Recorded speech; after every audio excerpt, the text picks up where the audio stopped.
गेल्या अनेक वर्षांपासून धुळवडीच्या दिवशी नाशिकमध्ये वीरांची मिरवणूक काढली जाते। नवसाला पावणारे हे वीर अशी भाविकांची श्रद्धा आहे। घरोघरी या बाशिंग वीरांची पूजा करून पुष्पवृष्टी केली जाते।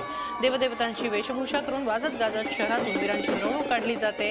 शहरातील मुख्य मार्गावरून मार्गक्रमण केल्यानंतर रामकुंड परिसरात पूजा झाल्यानंतर मिरवणुकीचा परतीचा प्रवास सुरू होतो।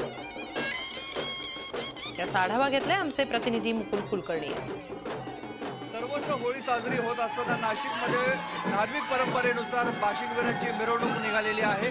अनेक वर्षांपासूनची ही प्रथा आहे आणि त्या प्रथेला साजेशी आज वाजत गाजत मोठ्या भक्तिभावाने आपण बघतोय बाशिंग वीरांची मिरवणूक निघालेली आहे।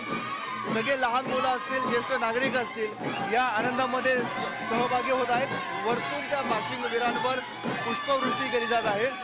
जागोजागी घरोघरी त्यांचं औक्षण केलं जातं आणि त्या औक्षण केल्यानंतर वाजत गाजत ही मिरवणूक नाशिकच्या मुख्य मार्गावरून मार्गक्रमण करत रामकुंड परिसरामध्ये जाते। रामकुंडाच्या तिथे विधिवत पूजा होते आणि त्यानंतर या मिरवणुकीचं आपण बघतोय विसर्जन केलं जातंय।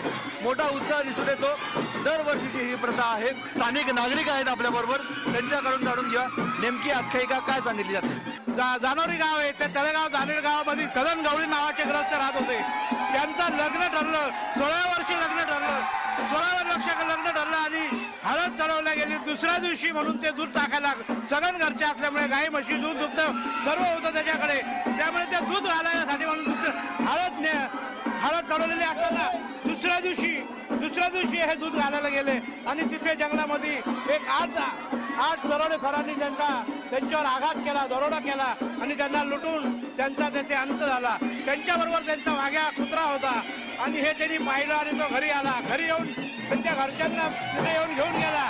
तिथून त्या वीराचं महत्व इतकं आगन आहे की आजपर्यंत ही परंपरा 150 वर्षाची चालू आहे।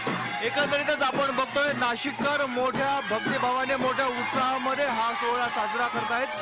ही मिरवणूक इथून आता सुरुवात झालेली आहे। बेलगावपर्यंत इथे घर आहे आणि त्या घरापासून सुरुवात झाली। आपण बघतोय पुष्पवृष्टी केली जाते या मिरवणुकीवर आणि आता ही सुरुवात झालेली आहे।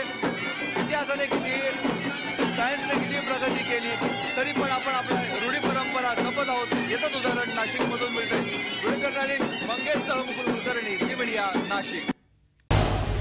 झी 24 तास रहा एक पाऊल पुढे।